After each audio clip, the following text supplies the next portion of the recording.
Could I get, I know that these lights are meant to illuminate me to the best possible degree, but nobody really needs that.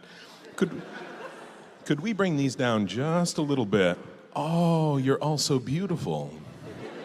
For those of you that are here for something later in the day and just want to keep your seats, my name is Pat Rothfuss.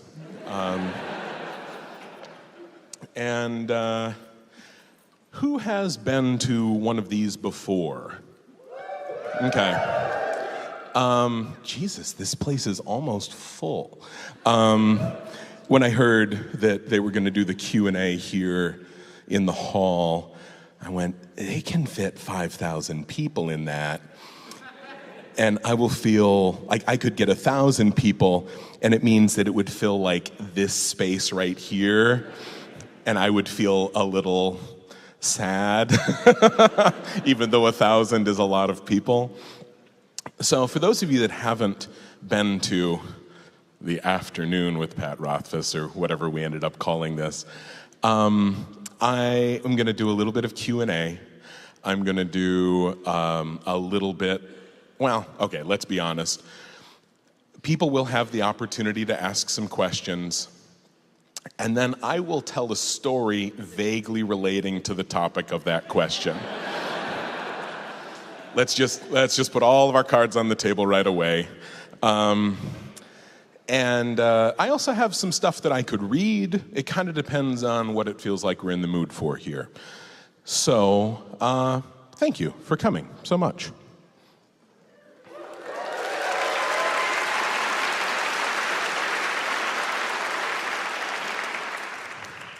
Where should we start? That's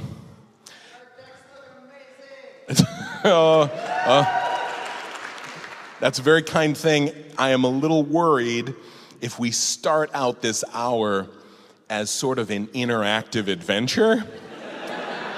Things will spiral into the madness, and it might trigger off some old teacher instincts that I have, where like occasionally if I get the wrong sort of response from my classroom, as it were, and they're talking when I'm trying to kind of get something done, I can get real stroppy.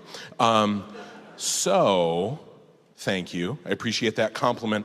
Let's be careful. Let's wait. And there are some microphones there. Don't run up to them, because here's what we're going to do. Oh, spotlights. There's so much good AV here. So, so we'll do, you can turn those spotlights off now that everyone knows. What we'll do is when we get to the Q&A section of this, I'll actually ask people to raise their hands, and I will pick a few people that can then go. Otherwise, we'll get like 40 people in the aisles, and we'll never do that many questions, and those people will be forced to stand up, or I'll have to tell them to sit down, and it's super awkward, and I feel real bad about that. So, also, I'm a control freak, so if we do it my way, then it's really just about keeping me happy. I was talking to somebody recently, and they said, I notice that you don't talk about books much anymore on your blog. And I said, well, I don't talk about much of anything on my blog these days. I kind of fell out of the habit of writing them. I go, but when I really have something to say, I say it on Goodreads. I review books there. And I mostly, and although I immediately backpedaled and I said, I don't really review books there. If there's a book that I love, I gush about it there. And if there's a book that I don't, I kind of feel like about, I maybe don't talk about it, because I probably know the person that wrote it, or they are a colleague of some sort, or maybe a potential somebody that I might work with in the future. Like if I'm reading a comic, I've just started doing comics a little bit. I don't know how much I'll go back. I did a Rick and Morty comic. I'm sorry, I pitched that the wrong way for this audience. I did a D&D comic. There we go. No, wait, I could actually get both of those.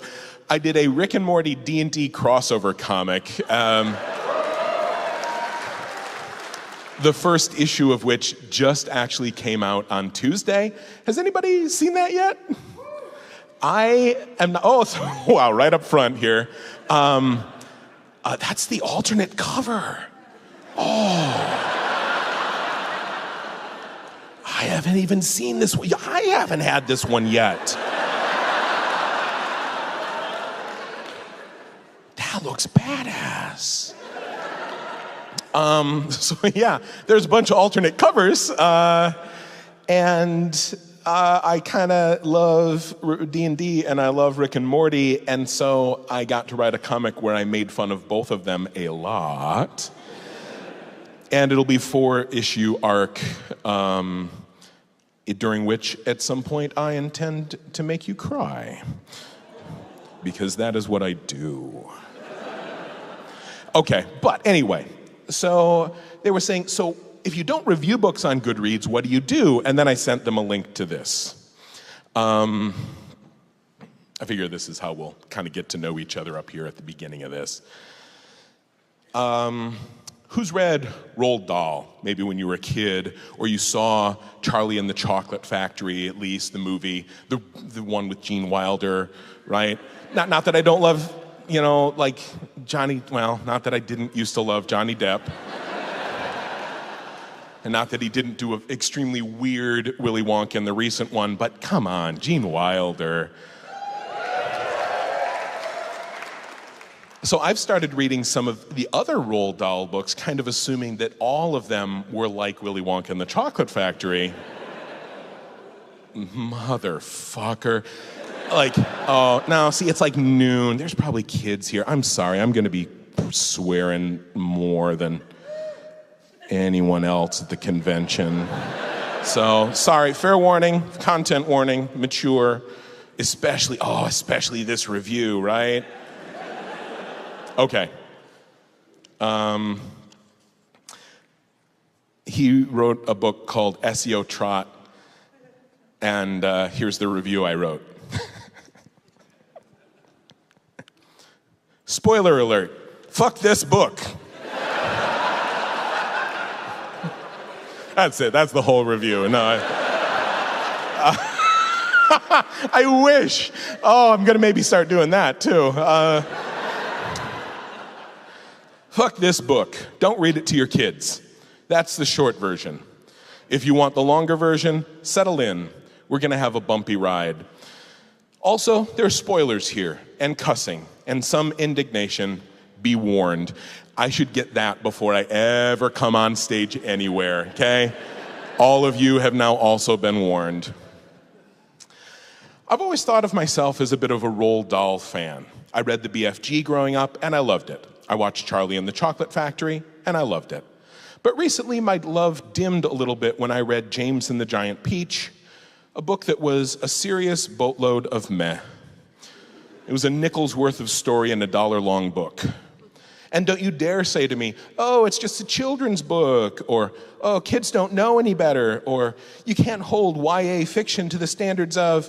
No, stop. Just stop. That's such bullshit that it's an insult to the word bullshit. Kids' books should be just as good as any other books. As a matter of fact, they should be held to a higher standard rather than other literature for the same reason that we take extra care with children's food.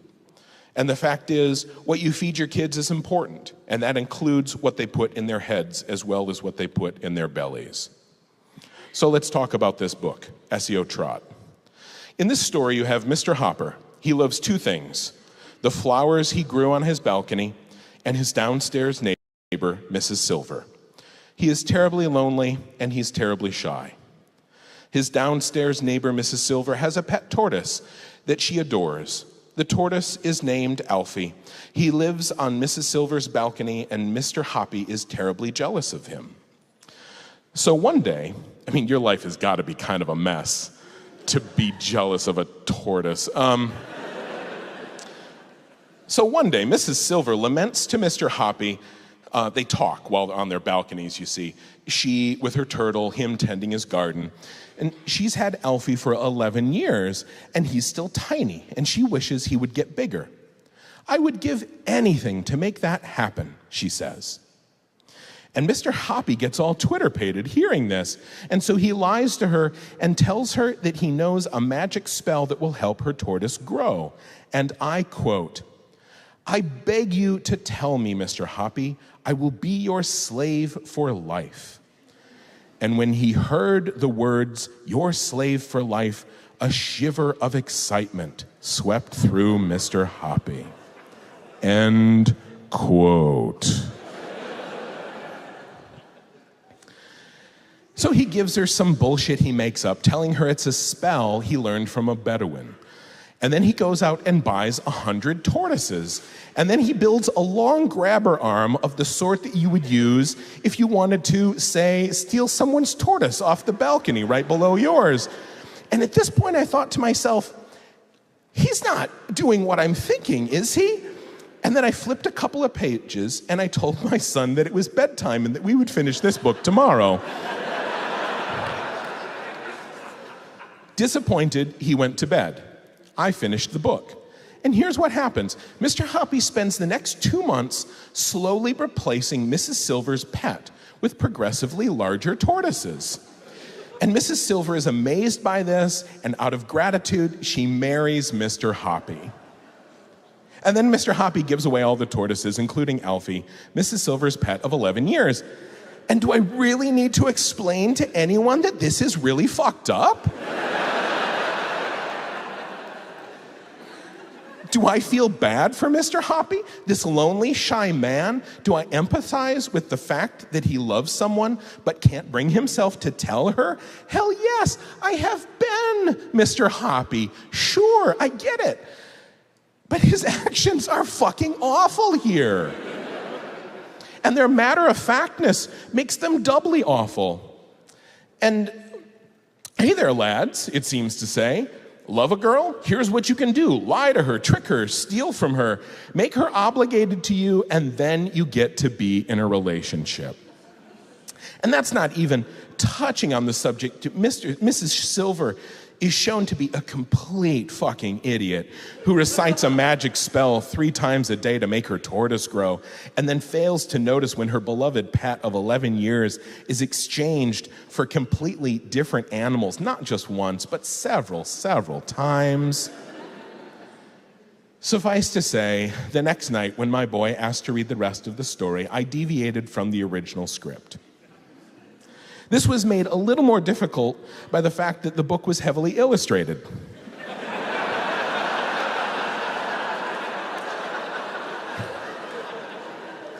But even so, I was fairly confident that I could still do better than Dahl's original trick her into marrying you storyline. In my version, in addition to buying a bunch of tortoises and building a tortoise grabber, Mr. Hoppy also goes to the grocery store and buys a bunch of vegetables. He then spends the rest of the week inventing recipes for tortoises and testing them on his new pets, figuring out which ones are the most delicious to tortoises. And then, every night, he uses his long-armed tortoise grabber to lift Alfie up to his apartment where he feeds him delicious food. And, as we all know, when you eat more, you get bigger, right? Got a little personal experience there. And he discovers that what Alfie likes best is some of the flowers that Mr. Hoppy grows on his balcony. The flowers that Mr. Hoppy loves. So Mr. Hoppy uses these flowers from his garden in his recipes. I described these to my boy in some detail to kind of pad out the story, because I am like a fantasy author, after all. And then Mr. Hoppy feeds Alfie every night, and Alfie grows bigger and bigger and bigger, and finally Mrs. Silver is overcome with joy and invites Mr. Hoppy down to her apartment to show off her lovely tortoise. She thanks Mr. Hoppy for his magic spell and asks him if he'd like to have tea. Over tea, Mr. Hoppy says, "Mrs. Silver, I have a confession to make." "Yes," she says. "That spell wasn't really magic. he said. I just made it up. Really? Mrs. Silver said. Yes, Mr. Hoppy said. I've been feeding Alfie special recipes every night so he would grow bigger. Oh, Mr. Hoppy, Miss Silver said. I already knew that, but I'm so glad you told me yourself. You knew? He said. You silly man, she said. The balcony is right outside 2 huge fucking windows.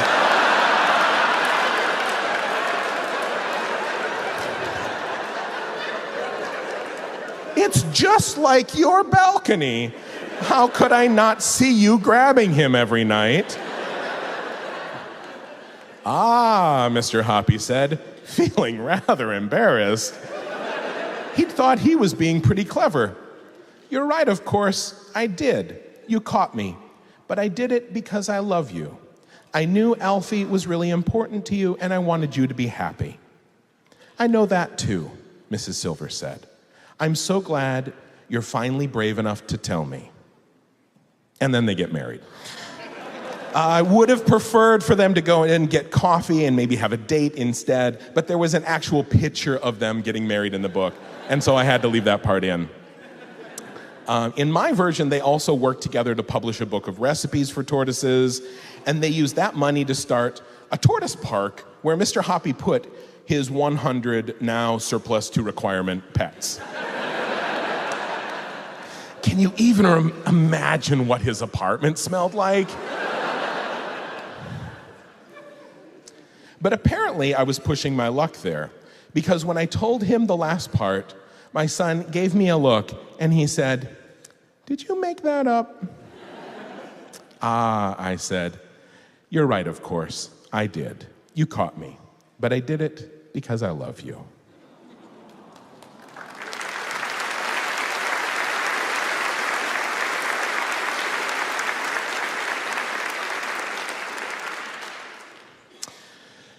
Okay, maybe let's do a little bit of Q&A here.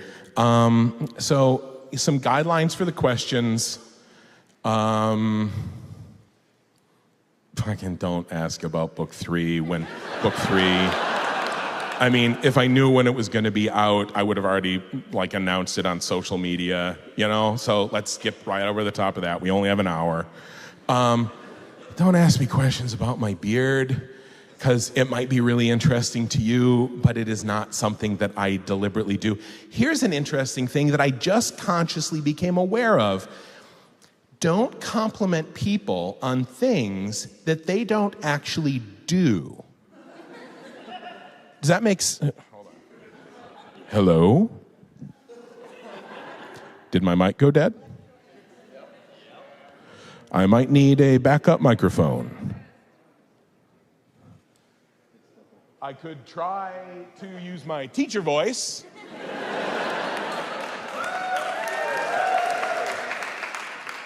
The problem with the teacher voice is if I combine it with the dad voice, the people in the front row die. I imagine, right? Oh, there we go. Hold on. Are we just cutting in and out here? Or am I having a stroke?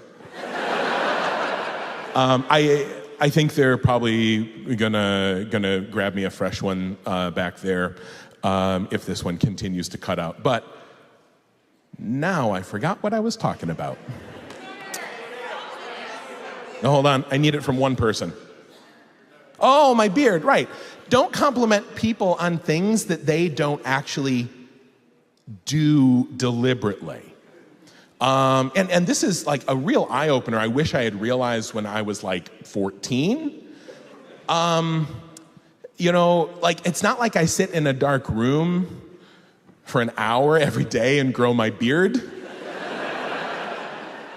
I get the beard, or people assume that this is a lifestyle thing for me, that I'm super proud of it.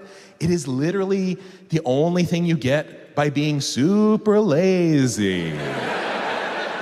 I don't want to scrape a blade over my face constantly, or run like a dog groomer over my own face, or go and get to the beard doing place. So, but similarly, you can extend that to other things. If you want to compliment somebody, and like they have made a piece of art, you go, oh, what wonderful art. That is a good compliment.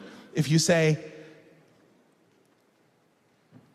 I'm trying to think of a physical characteristic you might compliment other than a beard, and it's all bad.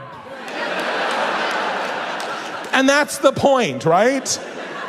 If someone perhaps has a part of their body and you're admiring it, keep that to yourself. Maybe, yeah.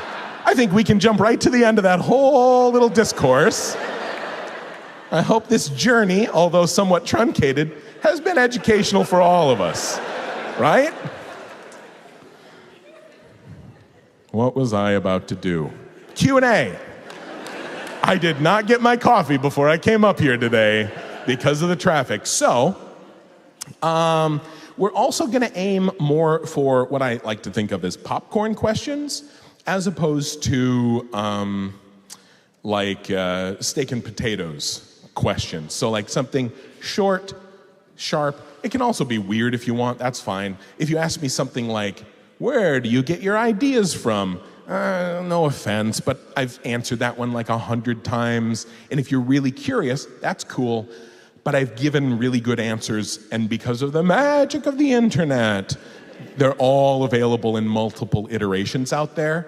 So don't be afraid to ask something a little bit different up here. Now that I've paralyzed you all with fear, I will do. So I'm going to pick like 5 people, and we'll work through those questions, and then I'll do another round of questions if we have time, okay?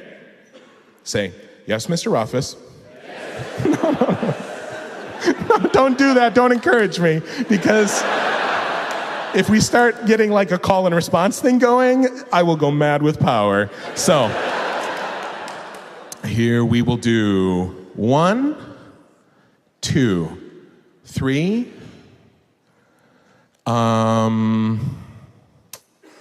And long blonde hair, I hope, and blue shirt. And we'll do that for now, and then I will move out of this. So feel free to come up to the microphones, and I'll try to do these in something that is similar to, but hopefully faster than my normal, long, rambling, storytelling style answer of question. Also, fair warning, multi-part questions are frowned upon. Like, if your question could technically be an essay question in like a freshman literature class, pick your favorite part of your prepared question and ask just that one with just one question mark at the end of it. If for no other reason that I will not be able to hold 4 different questions in my head and answer them in sort of an orderly fashion without my coffee yet today. So, we'll start here. What is the meaning of Bost's name for Kvoth Reshi? Ooh, okay. So, good question. Let's wander over here. Let me say, I am glad that you are curious. I am glad that you are engaged in the story enough to want to know that.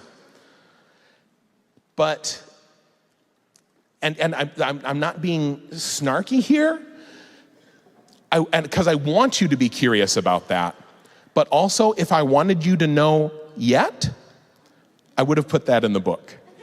And so I'm not going to say no spoilers up here, because I will happily field questions about characters or the world or the books. But things that I am deliberately sort of keeping close to my chest, I will say, thank you very much for that question. It's a great question, but I will go over here now and I will not answer it. Yeah. Hi. I love the way you talk about love. Oh. And I'm getting married in a month. Hey! To him. Do you have any marriage advice for us? I do.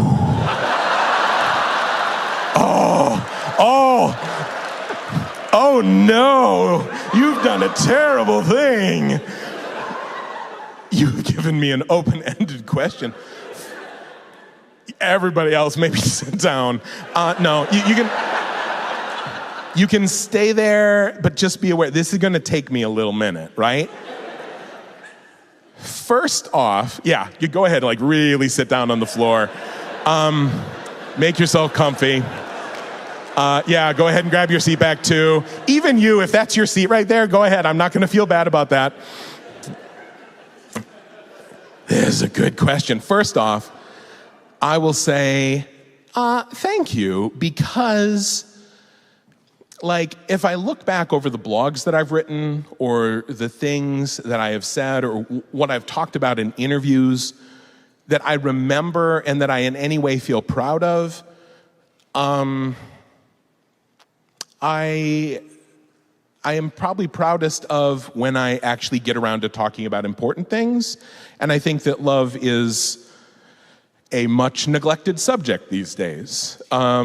It's something that we maybe don't think about enough or talk about enough or work towards enough in all of its many facets, because love is a hell of a messy word.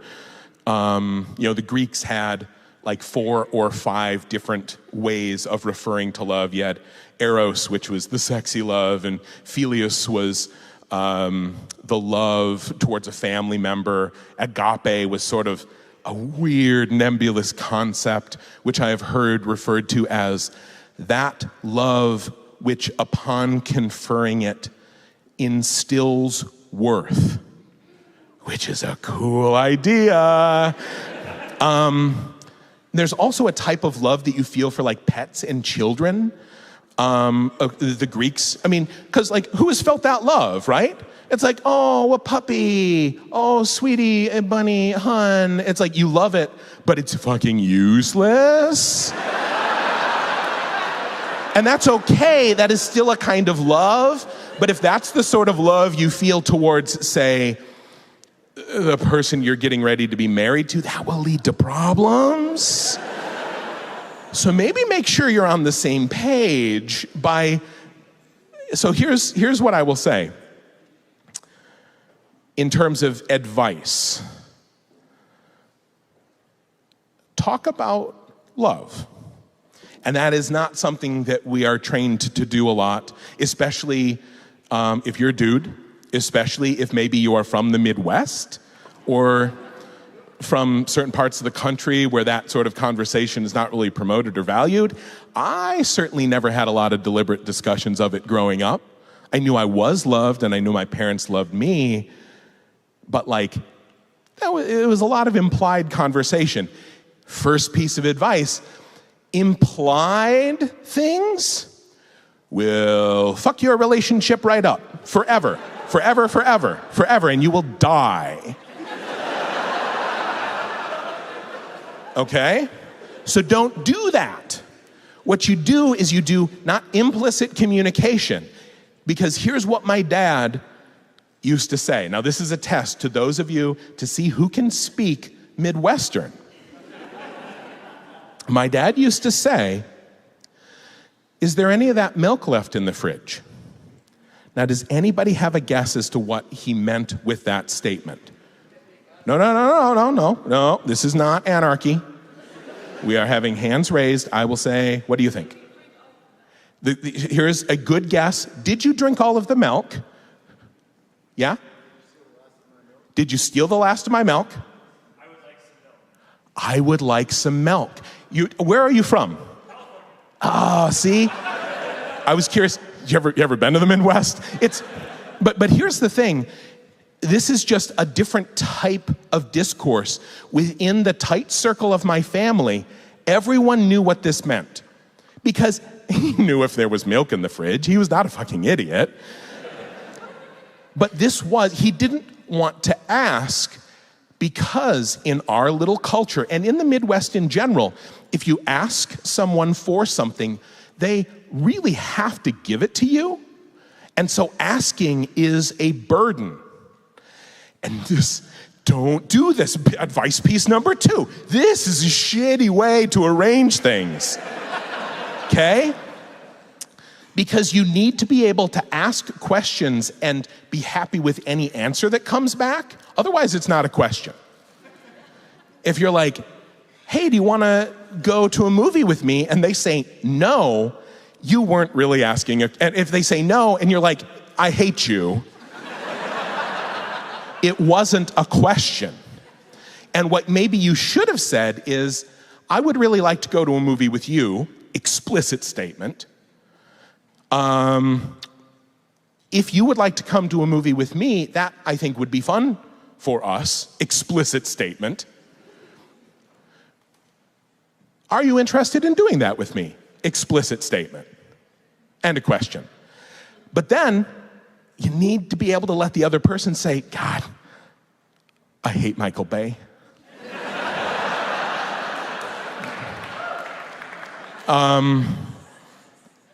We can all understand that, right?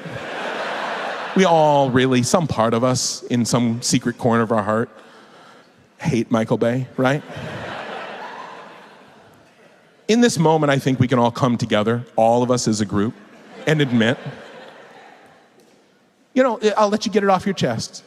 You can say it right now. We'll say it all together. Because I'm going mad with power. You can say, we'll all say, I do hate Michael Bay. 1, 2, 3.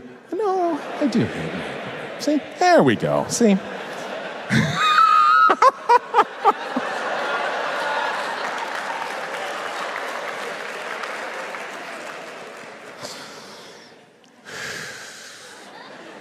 Somebody at Lionsgate right now is drafting an email.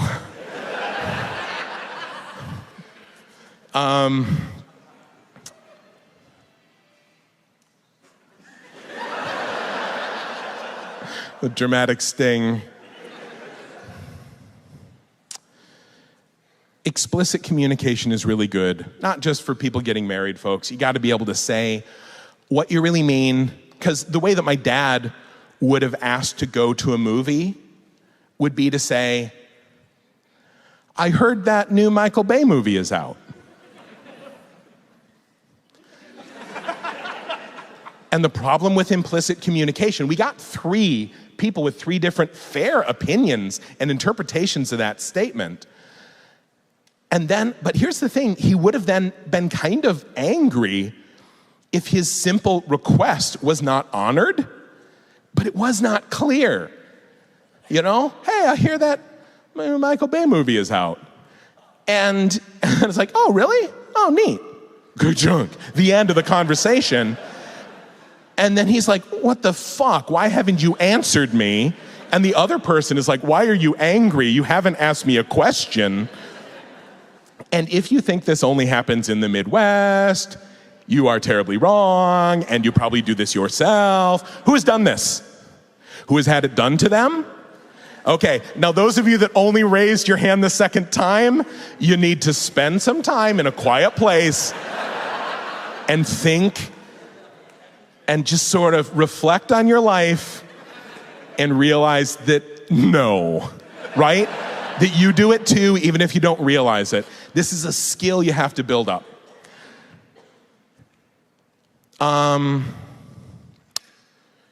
There is a quote in the book, In Wise Man's Fear, where Kvothe talks about love. And I'm going to shame myself by admitting that I can actually do it, probably word for word. He says, anyone can love a thing because. That is as simple as putting a penny in your pocket. But to love a thing despite, to know its flaws and love it anyway, that is rare and beautiful and pure and perfect. And I'm going to ask, no. Although I appreciate the sentiment, but, and don't, this is a weird question. Were you planning on using that in the ceremony or anything? What's that? No, I was just checking.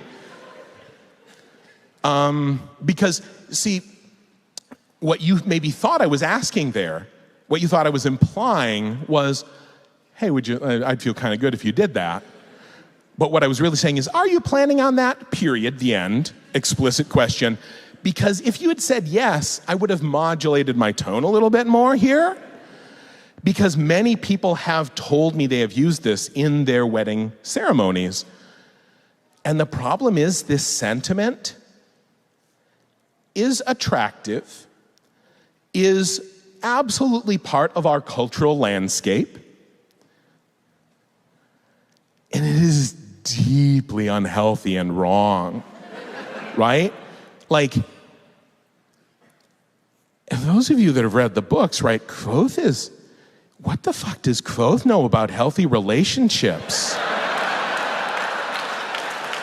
Really?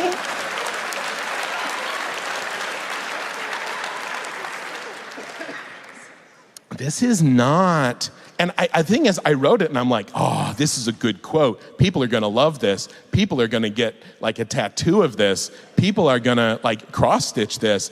And I was right. And people have used this in their wedding ceremonies, and ever since, but even as I wrote it, I'm like, oh, this is so good. I hope people don't internalize this too much, because taken at face value, it's sweet, and if you look underneath the surface, it's real bad for you. Because I'm looking down how much time I have here.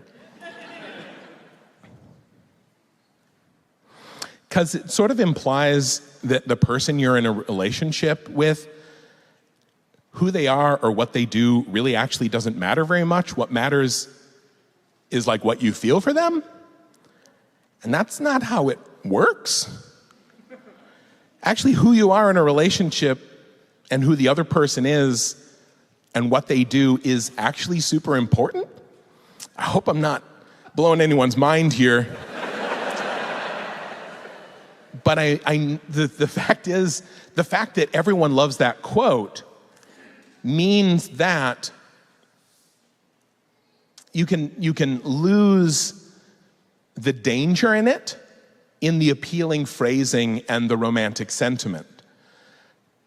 But the fact is,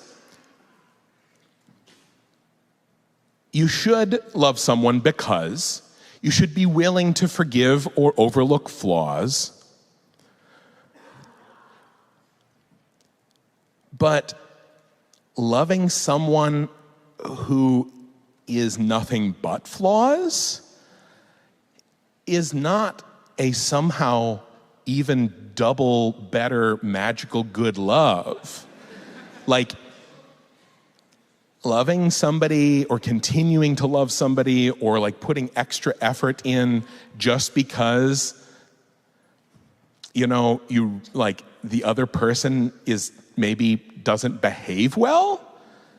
That's super, don't feel like it's like I am doing it and I have the best love, because that's really bad for you. You know, you need to be honest with the person and say, hey, you do this and it's bad and it makes me feel bad. Sometimes you need to say, oh, you are maybe not the person that I thought and you don't treat me well and now I'm going to have to leave this relationship. Sticking to it does not make you noble, and that doesn't make your love somehow holy. Sorry to get a little real here, right? But, and again, this is not news to any of the women in the audience, but I'm going to talk a little bit directly to the guys, because this is a lesson many of us don't learn because we're not treated as badly as the women. But sometimes the best thing you can do in a relationship is leave. The women know this, unfortunately, because they've been forced to learn this.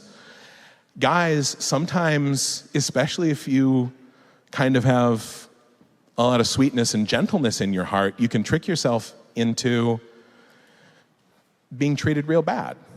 That goes for everyone, but sometimes I think a lot of guys in our culture are not trained up into having the same sort of emotional maturity that women are, because as a culture, we're really kind of a mess. So I'm saying, hey, if you're like me and you hit 30 without having to think about a lot of things real hard, congratulations, you're a white man, you know?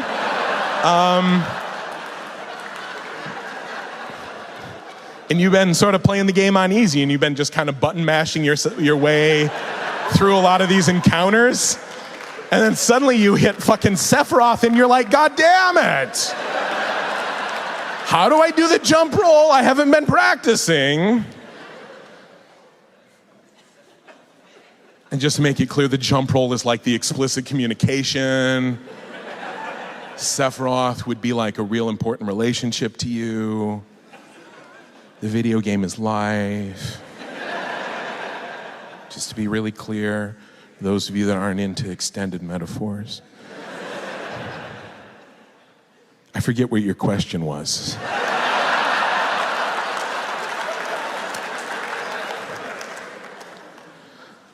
I'm gonna assume that I've answered it.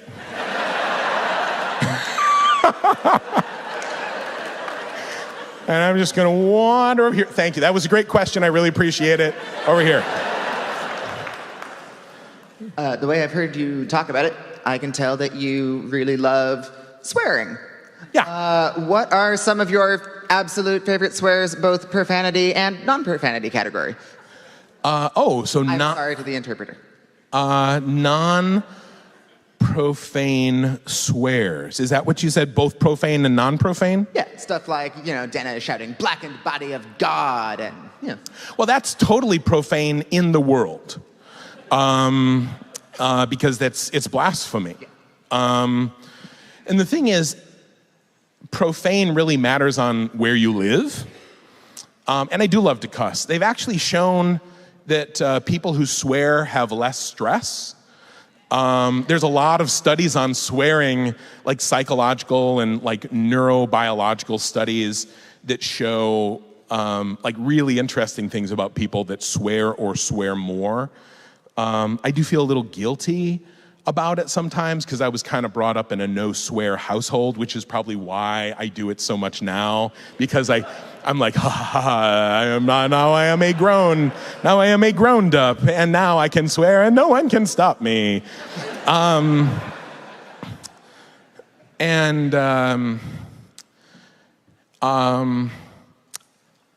of my favorite in-world cusses that Bast says at one point is he says "unpowered." He just like spits it out. He's like "unpowered," and what that means is shoe iron, which like to a fairy creature is real bad, But to anybody else, it's like what shoe iron? Like what? Why is that something that you cuss out?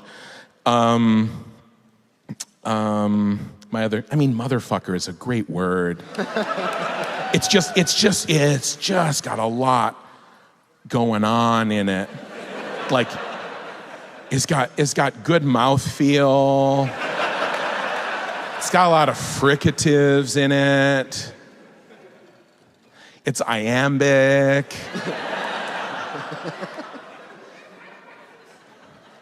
Like, fuck is a great invective, right?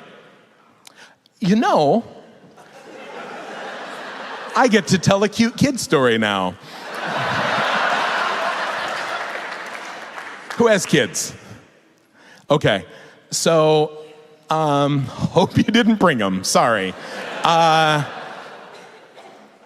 If you've had kids, and if you're a cusser, you know that if you're in, say, the car and the kid's in the back seat, there's some words that kids pick up more easily than others.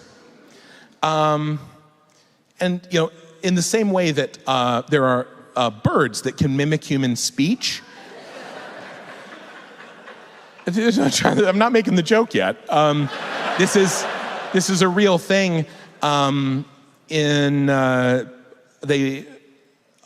that mimic human speech pick up some words or types of words much more easily because of the phonetics and because of the emphasis.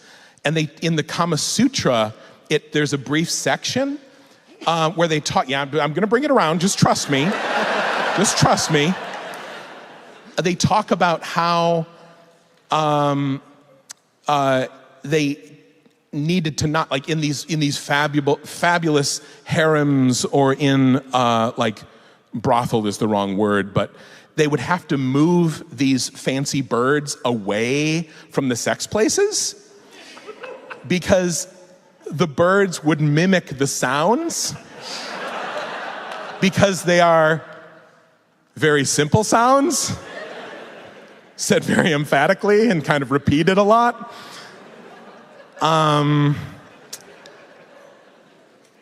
That's not from the Kama Sutra. I don't think they had a chapter about bird fucking in the Kama Sutra. Did I make this up for my book and then not have it in there? This happens sometimes. No.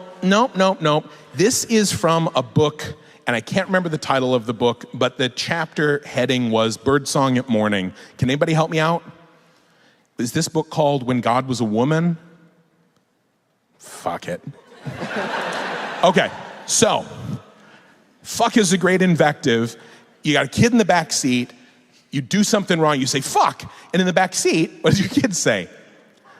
Fuck. Fuck. Fuck. Fuck. Fuck. Like a little chirping frog. Now, my girlfriend Sarah would always panic. And she'd be like, oh, don't, which you never do. You can't stop a behavior that way. Instead, what you do is I would say, oh, frog? And he would go, fuck. I go, frog? Did you see a frog? Fuck. Oh, fork. You eat with the fork. Fork. Now, fork is actually harder. It's got more phonemes in it. But I was actually sitting and playing a game with my two little boys, Subnautica, if you're curious. It's a great exploration game. Not a lot of violence, although it's a little spooky if your kids are young and sensitive. And so my littler boy leans over to my older one and whispers something. And my older one says, hey. And then they're both like, and Oot, the older of the two, says, he said a bad word. And my littler, who's 4, starts to cry. And so I pick him up and I have him on my lap and I'm like, hey, sweetie, what's the matter? And he goes, I'm really sad, which is great. We've taught him to talk about his emotions. So that's not a training I received at a young age. So he doesn't make up some bullshit or he doesn't just have a freak out. He's like, you know, what's going on? You know, I'm real sad, and so I'm crying. You probably could have figured that out, Dad. And nevertheless, you have told me to express my emotions. And I go, where is your sadness coming from? And he cries, and he goes, I like to swear.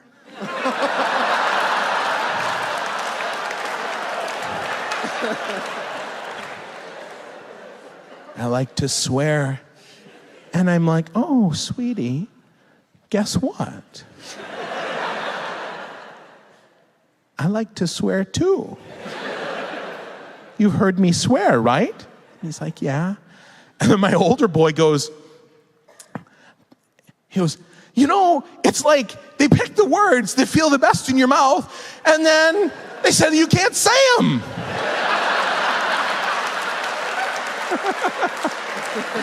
I'm like, yeah, kinda. And we sat and we talked about how it's not really bad to say a particular word, but it depends on who you're around, and some people's feelings will be hurt, or it can be rude depending on where you are. Like maybe in an opera hall in front of a bunch of people who maybe didn't know what they were getting into today. I'm sorry. I'm going to assume that I've answered your question. More than adequately. So, I understand you wrote Rin in Newman Era. Yes. And best party member, clearly. Aw, thank you. What do you think happened to her between when she leaves and when she comes back? Or... We'll be careful with our spoilers. Okay? But, yes? Or if she doesn't leave, what do you think would happen if she's, went to the orphanage in the ninth world. Oh, I know exactly what would happen. So what he's talking about here, I'm sorry, your name is? Graham. Graham? Yeah. What Graham is mentioning here, for those of you that don't know, although this is probably an audience there are more people than normal would, there is a role-playing world and system called Newman Era. Monty Cook did it. It's a real good, both in terms of its system and its world building. But there was also a video game where I threw my hat in with the people doing it because the guy writing it was the same guy who wrote Planescape Torment, arguably one of the best games ever, although I am an old, and so many of the youngs out there will not ever have heard of that game. So I said I would come in and I would write a character, and I proposed Rin. And now I can talk about this a little more openly, because when I was doing interviews about the game, it hadn't come out yet, and I didn't want to spoil anything. First off, I'll say, if you're into narrative, and you maybe like video games, Newman Era might be your jam. If you've ever played a game and you get to interact with another character and you get 3 dialogue options and one of them is to quit the dialogue and one of them is aggressive speech that necessitates a fight and the third option is dumb, and you just sat there and I'm like, I quit. I initiate combat with this rando, or I say the dumbest thing that would never normally come out of a human being's mouth, and that has irritated you, maybe try a game like Newman Era, where at various points I had like 6 dialogue options to choose from, and they were varied and subtle and actually affected the game. Just to say. So they put together a real dream team for this project. There was like Chris Avallone and people who've done like video games for forever. And I was in the room with them and they were talking about what games, or like what the story was going to be and what the characters were going to be and what the world was like. And they all sort of pitched their characters, and they're like, here's this, a nano, which is sort of like a wizard, but with old, like, forgotten technology, and there was this person and a living machine and and whatever, and all these like, oh, and he can do this and that. And I'm like, so you guys told me that you really wanted this to be a story that centered around choice and how it affects the world and what it means to be a human being. So I want to make a character that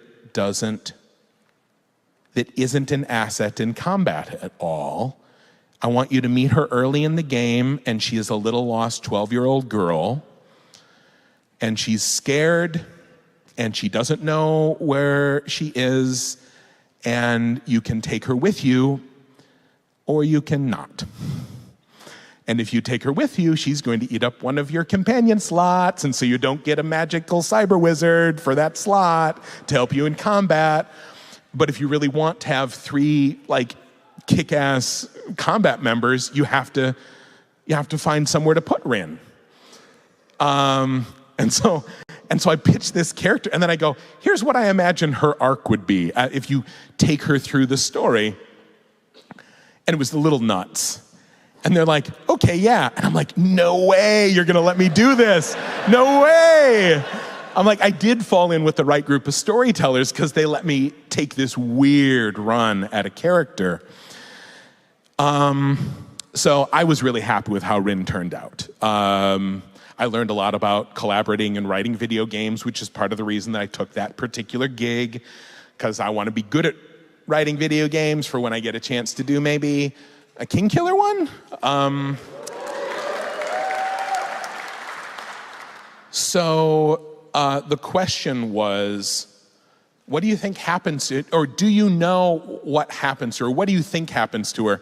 And I'm like, I know what happens to her. I know where she goes. I know everything about her backstory. I know where she came from. I know all of that. I don't need to guess, but I can't tell you.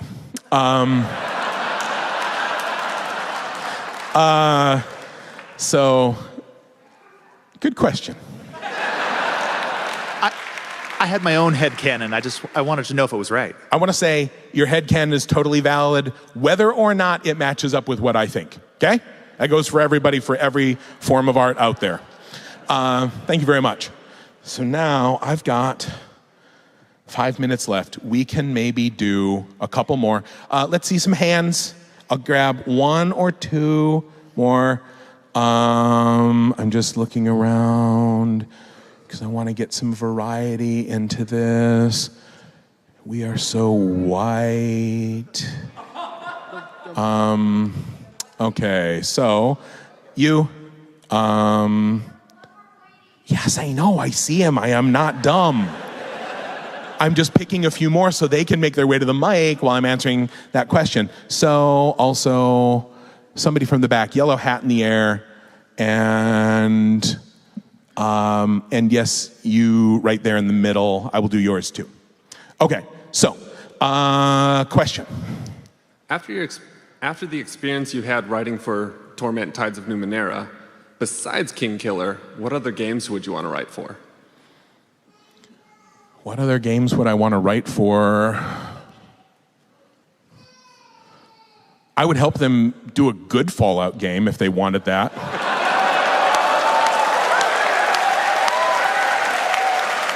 No, wait.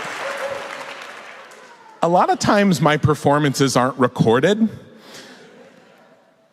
That was not a polite thing to say. Yeah, the truth hurts, Bethesda. That said, I mean, what Bethesda has done, by and large, they have made some pretty playable games. And, oh boy, that's damning with faint praise, isn't it? I've played the hell out of those games, but anybody who's watched my live streams has also seen the frothing rage that wells up in me at the missed storytelling opportunities when there were even storytelling opportunities. So, Bethesda. Oh, Jesus Christ, there's probably people from Bethesda in the audience.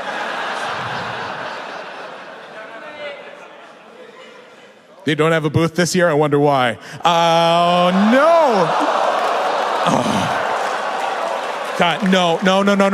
That was I am sorry. That is really bitchy. And the problem, I am really sorry.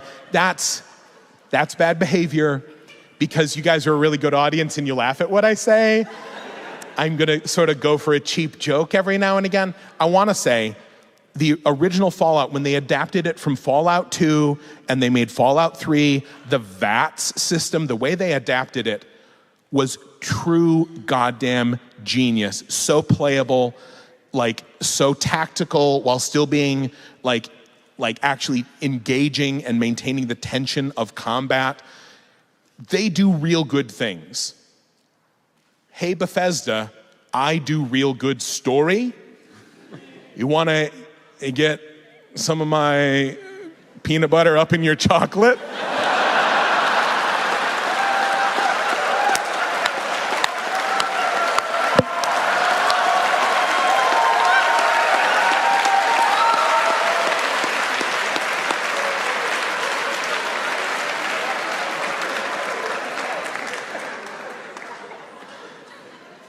Dear everyone, I am so sorry. I have maybe answered your question, but either way, I'm coming over here now. Yeah. Hi. I'm just wondering, because I keep hearing different things over the last couple of years. What's the status of a TV, book to TV or book to movie? There is a deal with Lionsgate for my main stuff, the King Killer books. We have a deal with Lionsgate. I've been working with them for 1,000 years, it feels like. There's a TV show and a movie, both quote unquote in development. That is the phrase that I've been told I can use because it means anything. John Rogers is my showrunner. He is a geek all the way down to his bones, and he's brilliant. He did Leverage, he did The Librarians. He's working on the TV show, and I could not be more delighted. Raimi is right now talking with us about the movie. That has been sort of, that's out there in the ether. That knowledge exists, so I can acknowledge it here. Raimi is a super nice guy, too. Like, he came to me, and part of me was like, Raimi? You know? I'm like, when he does a thing, he does it all as the thing that it should be. Anyone who's seen Evil Dead knew what it was, and then was that 1,000%. And that shouldn't be King Killer, but if he can figure out what King Killer is and do that there, that would be kind of awesome. But he came into the room and he asked me 6 hours of questions. And I'm like, oh, he really wants to understand what's going on here. So yeah, there's all of that stuff is going on, period. In conjunction with my new best friend, Lin-Manuel Miranda, who is signed on as a sort of consultant, resident musicer, and president of the Don't Fuck It Up committee, which he actually said in a meeting. He says, I just kind of want to be president of the Don't Fuck It Up committee because I really like these books. And when he said that, I felt a weight lift from my heart because I realized I should not be president of that committee. I should be on the committee. But like knowing that he cared and he wanted to help with that was really reassuring to me. So that's not really news. That's been out there for a while, but for those of you that didn't know, if you don't know, now you know. There you go. Thank you very much. Hold on. I have just hit 0 hour here. The red light is flashing here. I'm going to do, hit me real quick. I was just going to say, you seem to always be involved in a bunch of cool projects. Just curious if there's anything that you're super pumped about right now. Right now, the big exciting thing is the Rick and Morty comic because I've been working on it for months and it just came out. For those of you that are interested, but you don't have it yet or you didn't know, I'm doing a signing today at 4 in the thing at a booth. It's on the 6th floor.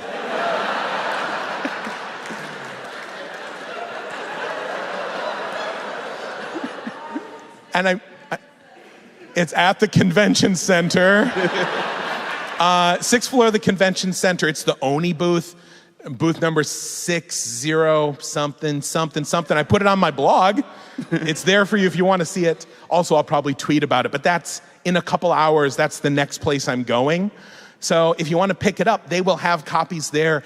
Apparently, it's been selling out of comic shops. I wouldn't be surprised if it's sold out at the con. So if you do want to get a copy, I'm going to go there and sign them at 4. And I might see some of you there. Real quick. I'm over time, but I'll answer yours because It might be a little bit too meat and potatoes, but I'm Midwestern, so it's a hard habit to break. You're a teacher, and I'm a teacher. Oh, you got to jump right to the question. Yeah. So you talk a lot, and you use as a teacher to draw attention to the things that are bad in the world that need attention. And I'm wondering, to what extent do we owe ourselves as teachers and our students to draw attention to things that bring joy and gratitude? Sorry.